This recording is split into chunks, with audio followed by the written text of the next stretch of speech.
de la revista Circulation porque eran las últimas, la verdad es que aparecieron el 28 de marzo de este año y eran las más actualizadas. Entonces voy a hablaros a partir de ellas de la fibrilación auricular, sobre todo del enfoque diagnóstico y terapéutico. Bueno, como todos sabemos, la fibrilación auricular es una taquiarritmia supraventricular en la que se produce una contracción auricular inefectiva. Se manifiesta con intervalos RR irregulares y ausencia de ondas P en el electrocardiograma. Y los síntomas son variables y son la consecuencia directa de alteraciones hemodinámicas debido a un mal control del ritmo por parte del ventrículo, ya sea porque es demasiado rápido o es demasiado lento. Entonces podemos ver que el paciente llega con disnea, con palpitaciones, con insuficiencia cardíaca, etc. Tiene una elevada prevalencia en la población general y sobre todo esta prevalencia se incrementa en la edad avanzada.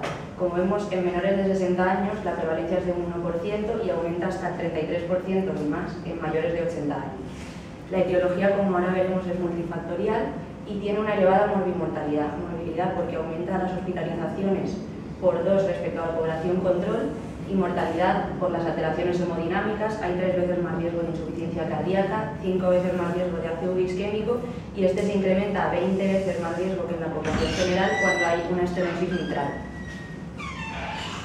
Se asocia con enfermedades estructurales cardíacas y con enfermedades o factores de riesgo muy prevalentes en la población como la anemia, la hiperlipemia, etc.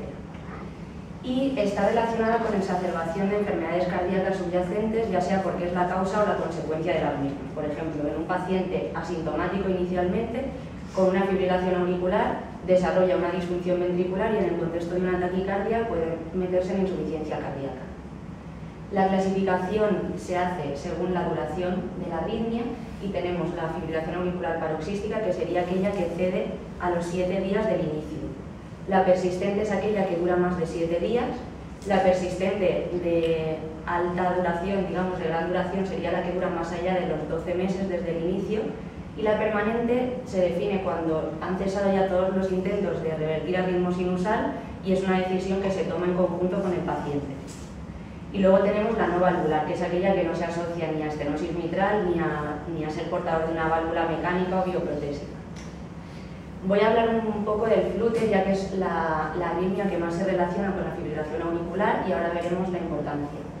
El flúter tipo 1, que es el típico, normalmente tiene una frecuencia de entre 240 y 340 latidos por minuto y se caracteriza por tener ondas negativas en cara inferior, como vemos aquí, y ondas positivas en V1. Lo vemos aquí en el electro. El tipo 2 se asociaría a una frecuencia cardíaca más alta, de más de 340 latidos por minuto, y sería al contrario, tendría ondas positivas en cara inferior y ondas negativas en V1.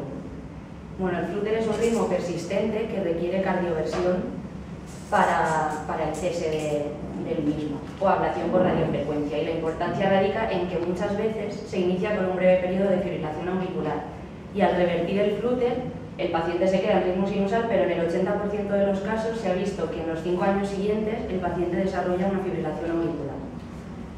Puede aparecer también durante el tratamiento con antiarrítmicos, sobre todo con flecainida o propafenona para prevención de la FA recurrente, y esta sería una indicación de ablación del ritmo cabotricuspidio para que no interfiera en la reversión al ritmo sinusal de la fibrilación.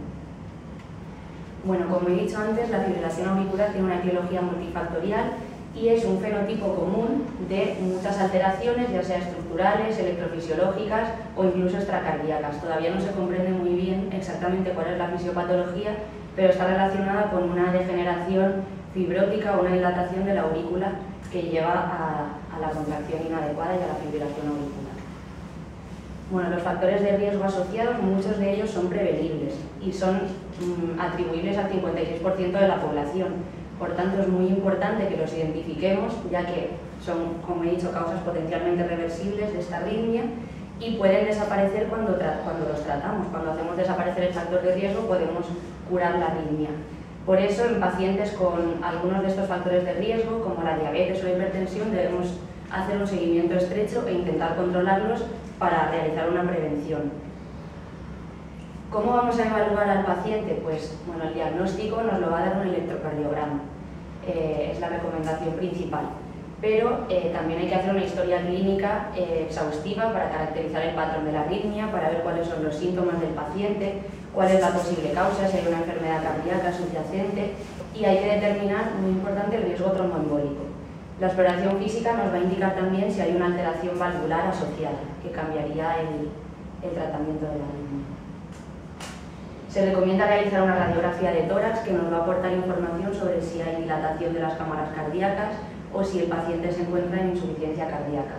Y se recomienda, como evaluación inicial en todos los pacientes, realizar una ecografía transtorácica, ya que esto nos va a permitir evaluar si hay alguna enfermedad cardíaca estructural, cuál es la función cardíaca al inicio y cuál es el tamaño auricular del paciente, y luego una analítica general. La ecografía transesofágica estaría indicada en algún caso muy concreto, como por ejemplo evaluar la presencia de trombos en la aurícula izquierda cuando vamos a cardiovertir a un paciente de urgencia porque está inestable hemodinámicamente y queremos saber cuál es el riesgo tromboembólico. Y el estudio electrofisiológico estaría justificado sobre todo cuando hay un síndrome de preexcitación. Entonces, con él vamos a evaluar si hay una vía accesoria o hay un foco de taquicardia auricular ectópico y vamos a poder decidir si realizar una ablación, que va a permitir pues, reducir los episodios de FA y del tratamiento del flúter asociado si existe. Bueno, ahora voy a hablar un poco de la prevención del tromboembolismo con el tratamiento anticoagulante y voy a basarme en las recomendaciones de las guías, que bueno, voy a hablar de recomendaciones clase 1 o clase 2 o clase 3 y aquí he puesto un resumen de los niveles de evidencia para recordar. Bueno, en primer lugar el tratamiento, y es que se me ha movido todo con el tratamiento debe ser individualizado en cada paciente y hay que establecer en primer lugar cuál es el riesgo trombótico y hemorrágico que tiene. En función de esto y en función del patrón de la arritmia que tenga el paciente vamos a seleccionar cuál es el tratamiento más adecuado. Y el riesgo, el trombótico, lo vamos a evaluar mediante la escala de Church-Bass 2 y el hemorrágico, como ahora veremos, con la escala de Haswell. En portadores de válvulas mecánicas se indica tratar con inhibidores de la vitamina K, como serían la warfarina o el acenocumarol que utilizamos aquí, y el INR objetivo sería de 2 a 3 o de 2,5 a 3,5, dependiendo del tipo y la localización de la válvula. En pacientes con accidentes isquémicos previos cerebrales o un riesgo elevado de tromboembolismo, con un Church-Bass mayor o igual de 2, se recomienda iniciar tratamiento con anticoagulantes. Las opciones son los inhibidores de la vitamina K y los nuevos anticoagulantes, el dabigatran, rivaroxaban y apixaban. Ahora los veremos uno por uno. Si decidimos utilizar inhibidores de la vitamina K, como la warfarina o el acenocumarol, hay que determinar al inicio el INR una vez por semana. Y una vez veamos que está estable, que está entre 2 y 3, vamos a realizar controles solamente una vez al mes. En un afán no valvular en la que seamos incapaces de mantener un INR terapéutico con inhibidor de la vitamina K, estaría indicado el uso de los nuevos anticoagulantes. Y bueno, en pacientes, que ahora lo veremos también, que se vayan a someter a una intervención quirúrgica, que tengan un alto riesgo de tromboembolismo, cuando vayamos a suspender la anticoagulación oral, sobre todo en el caso de estar utilizando sintrón o warfarina, vamos a tener que realizar una terapia puente con heparinas para disminuir el riesgo trombótico. Y esta terapia se va a tener que reevaluar periódicamente para evaluar cuál es el riesgo trombótico y hemorrágico del paciente conforme evoluciona la enfermedad. Si vamos a decidirnos por utilizar uno de los nuevos anticoagulantes, sobre todo la dabigatran y rivaroxaban, tenemos que evaluar previamente la función renal del paciente, ya que si hay una función renal deteriorada hay un mayor riesgo de sangrado, porque estos fármacos se eliminan tienen eliminación renal, los que he comentado. Y hay que reevaluar la función al menos anualmente para ajuste de dosis. En pacientes con flúter seguiríamos las mismas recomendaciones que para fibrilación auricular. Y bueno, las recomendaciones de clase 2 y 3 serían en un afán no valvular con un riesgo de 0, por ejemplo un hombre sin ningún factor de riesgo, pues podríamos omitir la terapia antitrombótica. Cuando el riesgo es 2 o más, con un aclaramiento de creatinina menor de 15, o el paciente se encuentra en hemodiálisis, vamos a utilizar un inhibidor de la vitamina K para conseguir un INR de 2 a 3. En el caso de que sea un afán valvular con un riesgo de 1, por ejemplo una mujer que solo por ser mujer ya tiene una puntuación de 1 de riesgo trombótico, podemos elegir o no utilizar terapia antitrombótica o utilizar aspirina, que aunque se ha visto que es menos efectiva, en este caso estaría indicada. Cuando hay un afán no valvular y una enfermedad renal moderada o severa, se podría utilizar los nuevos anticoagulantes pero con una dosis ajustada a la función renal del paciente. pero en pacientes que estén en una insuficiencia renal en estadio terminal o en hemodiálisis no estarían indicados estos nuevos anticoagulantes. El dabigatran hay que recordar que no debe ser utilizado en pacientes con una válvula mecánica. Y aquí tenemos las escalas de estratificación del riesgo trombótico. La más utilizada es la CHAD-2-VASc, es la actual, y como vemos da una puntuación a una serie de factores de riesgo y en función de la puntuación un porcentaje de riesgo de evento isquémico. Entonces, la máxima puntuación sería de 9, con lo cual el máximo riesgo trombótico, digamos, sería del 15%. La escala que nos mide, la más utilizada que nos mide el riesgo hemorrágico del paciente sería la escala Hasler, que mide una serie de ítems: que el paciente tenga hipertensión, cuál es su función renal o hepática, si ha tenido ACVs isquémicos previos, si tiene antecedentes de su predisposición a hemorragias, cuál es el INR, si es inestable o se controla bien. A los ancianos les da también un punto, y si el paciente consume determinados fármacos o alcohol. Una puntuación de 3 o más nos indica un riesgo elevado de hemorragia. Entonces, en estos pacientes hay que hacer un balance entre riesgo trombótico y hemorrágico para iniciar la anticoagulación, y en todo caso pues habría que controlar los factores de riesgo muy estrechamente, controlar el INR, y habría que individualizar la dosis de anticoagulantes. Bueno, y ahora vamos a ver, ya que hemos visto las recomendaciones, cuáles son las opciones que tenemos de tratamiento antitrombótico. En primer lugar, la aspirina en monoterapia se ha estudiado en 8 ensayos clínicos con una N de casi 5.000 pacientes, y en 7 de ellos se vio que no mostraba beneficio en la prevención de ACV en pacientes con fibrilación auricular. Solo uno de ellos mostró beneficio, que fue el estudio SPA, pero también tuvo resultados heterogéneos y se vio que no era efectivo en la prevención de ACV en mayores de 75 años y que no prevenía ACVs graves. En cuanto a la asociación de aspirina y clopidogrel, que se estudió en el estudio ACTIV y se comparaba con inhibidores de la vitamina K, se vio que eran inferiores en eficacia previniendo el riesgo tromboembólico a la warfarina y al acenocumarol, pero que la asociación era superior a la aspirina. Aunque se vio también que aumentaban el riesgo de hemorragia grave respecto a los anticoagulantes orales, pero estas hemorragias no eran intracraneales. Hay menor riesgo de hemorragias intracraneales que con los anticoagulantes orales. Respecto a los anticoagulantes orales, se ha estudiado los inhibidores de la vitamina K en 6 ensayos clínicos con una N de 2.900 pacientes, y se ha visto que hay una reducción del riesgo relativo del 64% en la prevención del ACV isquémico y hemorrágico en comparación con placebo. El dabigatran se estudió en el estudio Relay, que era un ensayo clínico aleatorizado que se comparó el dabigatran con warfarina con una N de 18.000 pacientes y un seguimiento de 2 años. Y se vio que el dabigatran era superior a la warfarina en la prevención del riesgo trombótico, y el riesgo hemorrágico era menor con el dabigatran que con la warfarina, pero había que tener cuidado en pacientes con insuficiencia renal para el ajuste de dosis. En cuanto al rivaroxaban, en el estudio Rocket, con una N de 14.000 pacientes, se incluyeron pacientes más ancianos y con más comorbilidad, más factores de riesgo que en el anterior. El CHAD-VASc de media era 3,4, y se vio que el riesgo de hemorragias graves era similar con el rivaroxaban que con la warfarina, aunque había menos hemorragias mortales y menos hemorragias intracraneales. Y el riesgo de ACV era similar con los dos fármacos. Y el apixaban sí que se mostró claramente superior en el estudio Aristóteles, por una N parecida de 18.000 pacientes. Se vio que era superior a la warfarina tanto en la reducción del ACV isquémico como en los eventos hemorrágicos, y que disminuía la mortalidad globalmente. Este es un esquema para que veáis dónde actúa cada anticoagulante. Los inhibidores de la vitamina K actúan sobre los factores dependientes de vitamina K. El apixaban y el rivaroxaban actuarían sobre el factor 10, y el dabigatran sería un inhibidor directo de la trombina del factor 2. Bueno, en resumen, la decisión tiene que ser conjunta con el paciente sobre qué tipo de anticoagulante utilizar.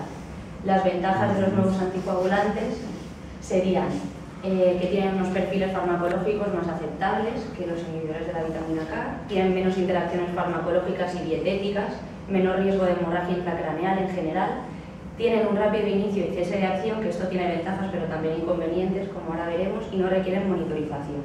Las desventajas, pues ese inicio rápido inicio y cese de acción rápido nos dicen que una pérdida de una sola dosis en el anticoagulante incrementa el riesgo trombótico.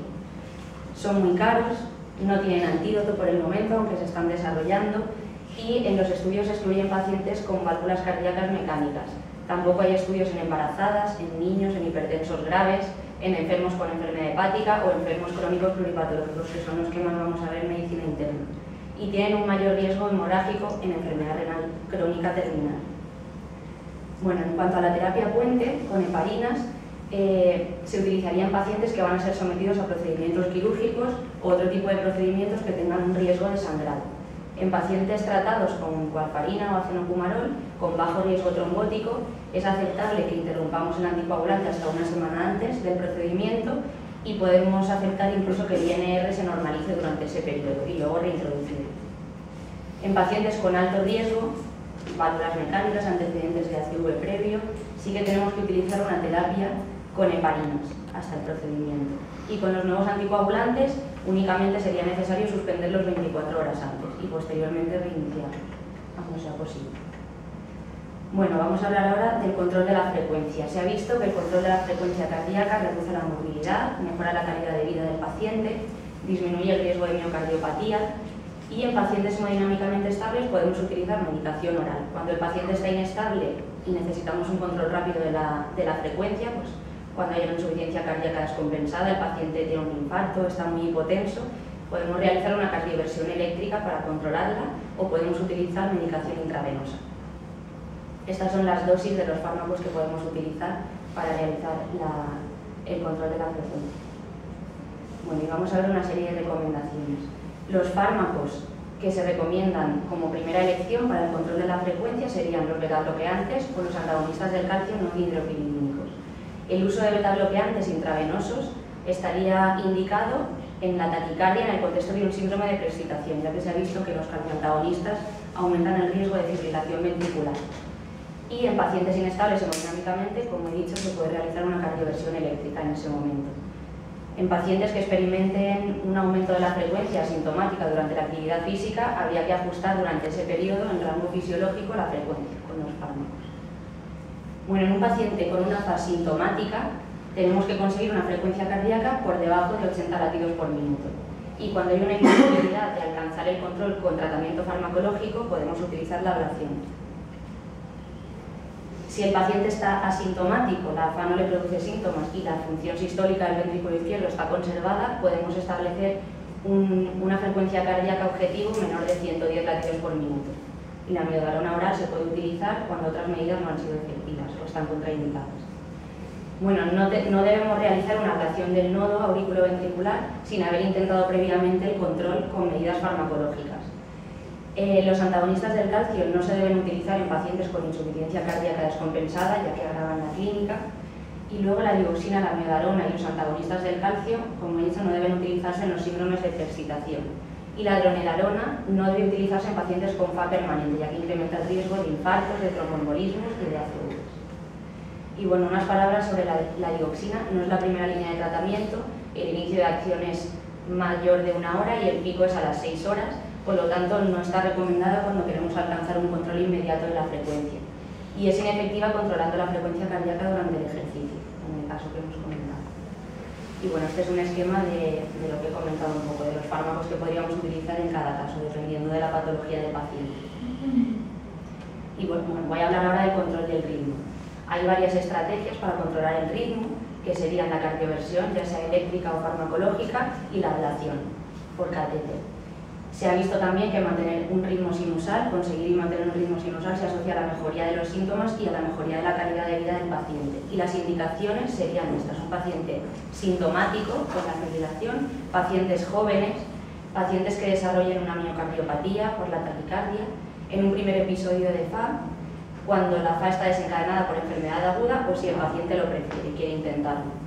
Ya que bueno, la FA paroxística puede evolucionar a permanente, se puede producir remodelado cardíaco y después habría una mayor dificultad en el control del ritmo por las alteraciones estructurales cardíacas. Las recomendaciones de anticoagulación antes de intentar conseguir un ritmo sinusal de cardiovertir sería: si la fibrilación dura más de 48 horas o tiene una duración indeterminada, estaría indicada la anticoagulación con inhibidores de la vitamina K hasta conseguir un INR de 2-3. Durante 3 semanas antes de la cardioversión y luego había que mantenerlo 4 semanas después. Cuando estamos en este caso, pero aparte el paciente está inestable hemodinámicamente, habría que hacer una cardioversión inmediata, por lo tanto hay que dar anticoagulación en ese momento y después mantenerla un mes después. Y si el paciente tiene una FA de menos de 48 horas de duración, que se sabe, pero tiene un alto riesgo de ACV, habría que utilizar antes o inmediatamente, mientras estamos realizando la cardioversión, heparinas o los nuevos anticoagulantes que tienen un inicio de acción inmediato. Y después seguir con la anticoagulación de manera prolongada. En pacientes con FA mayor de 48 horas de duración o duración indeterminada que no hayan recibido anticoagulación en las 3 semanas previas y que están inestables y vayamos a cardiovertir, podríamos realizar, aunque esto es muy difícil aquí, una ecografía transesofágica para ver si hay un trombo en la aurícula izquierda y evaluar cuál es el riesgo trombótico al cardiovertirlo. Y en pacientes con bajo riesgo trombótico y una FA de menos de 48 horas de duración, puede considerarse no anticoagular, ni antes ni después de la cardioversión. Respecto a la cardioversión farmacológica, tenemos varios fármacos de clase 1, que serían la flecainida, la dofetilida, la propafenona y butilide, y de clase 2, que sería la miodarona. Bueno, los riesgos que tenemos que considerar antes de realizar una cardioversión. Hay un riesgo aumentado de tromboembolismo, por lo tanto es muy importante lo que he comentado antes, adecuar el tratamiento antitrombótico con anticoagulantes para prevenirlo. En el caso de la cardioversión eléctrica están las complicaciones relativas a la sedación, la reprogramación de otros dispositivos cardíacos que tenga el paciente en ese momento, y luego hay riesgo de taquicardia ventricular y fibrilación y bradiarritmias, todos pueden producir bradicardias. Cuando tras la cardioversión eléctrica se instaura un ritmo sinusal, pero la FA recidiva posteriormente, estaría indicado utilizar fármacos, medicación oral antiarrítmica, ya que incrementa la posibilidad del mantenimiento del ritmo sinusal una vez volvemos a intentar la cardioversión. Y saber que la cardioversión farmacológica es más efectiva dentro de los 7 días posteriores al inicio del cuadro de fibrilación. Bueno, y la miodarona facilita el control de la frecuencia cardíaca, pero tiene un efecto sobre el ritmo retrasado. Estos son los fármacos clave que podemos utilizar, las dosis, que luego lo podéis ver si queréis. Y bueno, antes de iniciar el tratamiento antiarrítmico es muy importante identificar y tratar los factores precipitantes que he comentado antes, que pueden ser reversibles de fibrilación auricular. Y tras resolver el episodio de fibrilación, debemos establecer cuáles han sido las causas subyacentes para el inicio de este cuadro, establecer la necesidad de anticoagulación del paciente y, muy importante, no iniciar el tratamiento antiarrítmico hasta no garantizar que existe una recurrencia de la fibrilación. Bueno, el fármaco lo vamos a seleccionar en base a la seguridad más que a la eficacia del mismo, y para ello vamos a ver cuál es el perfil del paciente, cuáles son sus comorbilidades y vamos a eliminar los fármacos que estén contraindicados en ese contexto. En general, todos los fármacos antiarrítmicos nos pueden producir bradicardia, pero sí que es verdad que reducen la recurrencia de fibrilación auricular. Los fármacos con efectos bloqueantes de los canales de sodio, como la flecainida o la propafenona, incrementan la mortalidad en pacientes con un infarto previo o con enfermedad arterial coronaria, por lo tanto no serían recomendados en estos casos. Y no deben mantenerse cuando la FA ya se ha establecido como permanente. La dronedarona no debería utilizarse en pacientes con insuficiencia cardíaca en estadio terminal y cuando el paciente haya tenido insuficiencia cardíaca aguda en las 4 semanas previas. Bueno, respecto a la miodarona, es el fármaco más efectivo para mantener el ritmo sinusal, ya que tiene una gran reducción de recurrencias, pero también tiene una alta tasa de efectos graves, de efectos adversos graves. Y esta es la causa muchas veces del abandono terapéutico por parte del paciente. Sería la primera elección, no obstante, en pacientes con insuficiencia cardíaca, enfermedad coronaria e infarto previo, ya que muchos de los demás fármacos estarían contraindicados. Pero hay que tener en cuenta la toxicidad, que es pulmonar, tiroidea y hepática, con lo que habrá que controlar en el paciente las funciones de estos órganos durante el tratamiento. Y ahora voy a hablar un poco sobre la terapia concomitante con IECA, SARA-2 y estatinas. El objetivo de utilizar estos fármacos en pacientes con factores de riesgo de FA sería impedir el remodelado auricular y así reduciríamos la susceptibilidad o la progresión a fibrilación auricular.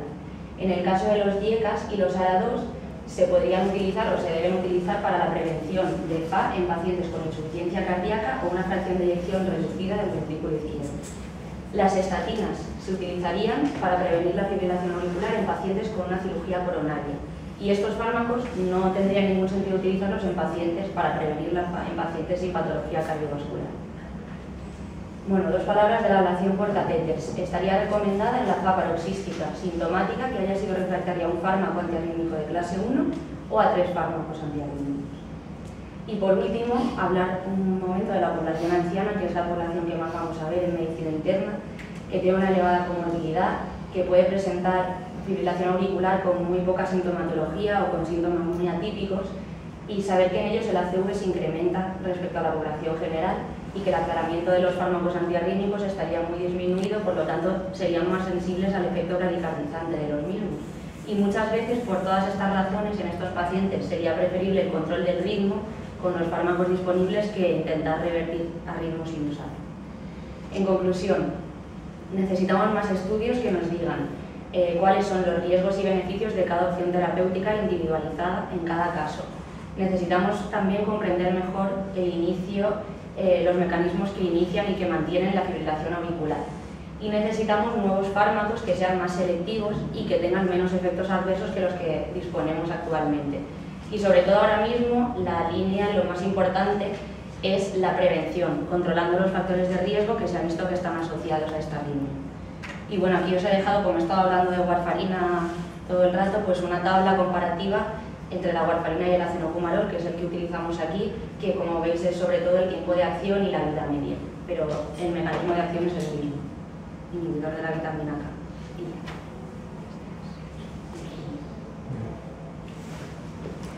¿Alguna pregunta por el fondo? Nos ha metido una bala castaña, ¿eh? Era denso. ¿Y sabes si hay algún dispositivo o alguna aplicación electrónica para calcular el riesgo hemorrágico de cada paciente? Al igual que existe en el FRAC. Sí que hay. Sí que hay aplicaciones que lo calculan. Tú pones los datos sí. Y te calcula el riesgo hemorrágico. Lo que no sé es el nombre para descargarlas, no sé cómo se llama, pero sí que existen, yo las he visto. ¿Alguien las ha utilizado? ¿El riesgo hemorrágico? Tienes el hashtag. Pero sí, pero sí, hay aplicaciones. Hay una aplicación electrónica para ponerlos. Yo creo que sí. Sí, te sale en todos los lados. Lo pones y te da. Hay mucho. Pero hay alguna página o alguna. Puedes en el móvil incluso en aplicaciones para. Hay una aplicación que te puedes descargar. Sí, el Hasbit está. Yo pues en Google se dice el nombre de la aplicación. Y entonces tú pones los datos y le Y te lo calcula directamente. Y te dice el riesgo. ¿Y están controladas por alguna sociedad científica o son? Sí, están. Bueno, yo quiero deciros con respecto a lo que ha contado Gala, aquí nosotros vemos la última parte que nos ha contado ella, que es el paciente anciano. El paciente agudo, aunque ha dicho que la esofágica es difícil de conseguir en este hospital, no es así a los cardiólogos. A nosotros sí. Entonces, en cuanto tenemos un paciente joven que ha tenido una fibrilación auricular y que van a cardiovertir, inmediatamente le hacen una transesofágica y ven cómo está la orejuela. Entonces, últimamente, aunque los americanos ahora en el 14 dicen que warfarina, acenofumarol, te tienes que esperar 4 semanas, que esté 4 semanas en rango de 2-3 para hacerle la cardioversión. Por lo cual, últimamente, casi todo el mundo ve la orejuela, le da anticoagulantes de los nuevos y le da la cardioversión en 24 o 48 horas. Eso por una parte. Luego hay otra serie de pacientes que aquí no sale, que es si tú al paciente le quieres dar cardioversión, te está dando el follón, te está dando embolias, es un procedimiento que también se hace con el cierre de la orejuela. Es que no he querido meterme en la No, pero es que no se ha pegado una castaña muy gorda. Ya, por eso. El cierre de la orejuela lo tenemos que tener, que lo están haciendo porque hay pacientes, son pocos, pero hay pacientes que tienen. Aquí lo están haciendo. Y lo están haciendo. Bien. Y luego el paciente anciano que tiene una FA permanente que tú no la conoces, en vez de volvernos locos intentando volverlo a ritmo sinusal, hagamos el control del ritmo, valoremos el SAT-PAS 2 y el Hasplet y el anticoagulante. Con respecto a los nuevos anticoagulantes, warfarina y el acenofumarol, yo ahora mismo te propongo hacerlo al revés. Tenemos anticoagulantes nuevos de toda la vida y salen estos dos productos que son mal lábiles, que tienes que hacerle controles sin parar que los pacientes en el riesgo embólico y hemorrágico cerebral es inferior a los nuevos, pues ¿tú crees que estos dos saldrían adelante contra los nuevos? No. Como ha dicho el doctor Portilla, depende también de lo que nos diga Bueno, yo creo que con el tiempo vamos a usar más los anticoagulantes nuevos, pero son más caros. Porque si salieran ahora estos dos contra los otros, probablemente habría sus más y sus menos. La terapia puente también hay que conocerla, y a todos los internistas nos preguntan, oye, que a mi padre le van a sacar una muela y eso lo tenemos que saber. Hay pequeñas escalas que lo tenemos. Y entonces tener claro eso, gente joven, sí que se va a intentar el control del ritmo. Si no se pudiera, pasar a ritmo sinusal, y si no se pudiera control del ritmo, y luego gente mayor control del ritmo. Y con respecto a la ablación que has dicho, la ablación del nodo AV, siempre que se piense en ella hay que saber que hay que hacer la ablación y poner un marcapaso. En el momento que lo bloqueas, para que no esté tan inestable, estás al mismo tiempo poniendo un marcapaso. Oye, una pregunta, me interesa saber una cosa. Aparte, ya te hemos oído todo lo que has dicho, pero pregunto, así a grosso modo, y teniendo en cuenta las características de los nuevos, ¿hay alguno que esté por encima de los demás? El apixaban. El apixaban Sí que reduce el riesgo tanto trombótico como hemorrágico. Sí. Es el único que... Eso es lo que yo... Entonces, si acenocumarol y warfarina es superior a aspirina y corticosteroides, y el apixaban es superior a acenocumarol y warfarina es superior a los... Yo he tenido hace poco ingresado a un tío, bueno, lo tuve ingresado hace 2 o 3 meses y desarrolló una fibrilación auricular. Es uno de estos pluripatológicos pasados. Entonces empecé con tratamiento, bisoprolol, lo tuve que digitalizar porque estaba en insuficiencia cardíaca además, y empecé con Sintrom. Y ingresé 2 meses después con una hemorragia digestiva alta y con hemorragias cutáneas tremendas, sobre todo en las piernas.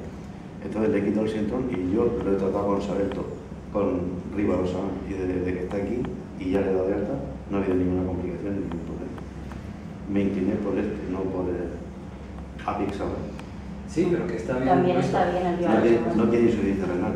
Tiene menos... Milagrosamente. Yo, una cosa que es muy bonita que ponen las guías, y las guías son las guías, y luego es lo que ha dicho Dala y lo dicen los americanos, los europeos, estas son las americanas que varían un poquito por lo que os he dicho yo, es hablar con el paciente. Os voy a poner un caso normal, paciente de 63 años que tiene parodística, y entonces tú le dices, yo con 63 años que está en el riesgo trombótico y hemorrágico lo anticoagulas.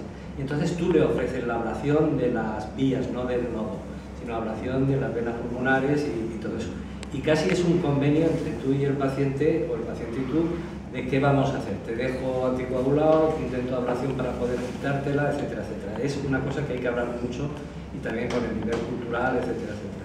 Eso en los pacientes jóvenes. Y luego hay gente que tiene la fibrilación auricular antes de los 60. Entonces ahí sí que es cuando empiezas riesgo trombótico para antiarrenal o no. Y esperarte un poquito. Y luego está ya el paciente que vemos nosotros, pluripatológico, anciano, y ahí, pues, por ejemplo, ya se han descartado ablaciones y todo eso, entonces es control de ritmo y anticoagular.